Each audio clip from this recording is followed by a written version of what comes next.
વડોદરામાં મકાનમાં છતનો સ્લેબ પડ્યો। કિશનવાડી વુડાના આવાસની ઘટના છે। દંપતી પર પડ્યો છતનો સ્લેબ। કિશનવાડી વુડાના આવાસ જર્જરિત થઈ ગયા છે। રોમાબેન નામની મહિલાને માથાના ભાગે ઈજા પહોંચી છે। 15 વર્ષ અગાઉ કિશનવાડીમાં આ આવાસ બન્યા હતા। તો વડોદરામાં મકાનના છતનો સ્લેબ પડ્યો છે। કિશનવાડીના વુડાના આવાસની આ ઘટના છે। જર્જરિત હાલતમાં આવાસ થઈ ગયા છે, જે તમે દ્રશ્યો પર જોઈ શકો છો।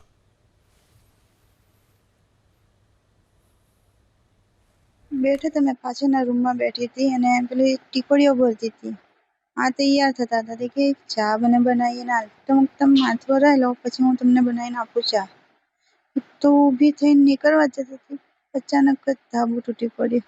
કેટલા વાગ્યાનો બનાવ છે? કાલનો છે કે આજનો છે? ગઈકાલનો 9 વાગે। કયા કયા ભાગે વાગ્યું છે?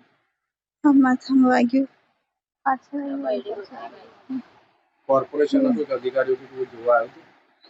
હા, 2 જણ અત્યારે આવ્યા હતા, કાલે તો કોઈ જ નથી આવ્યું।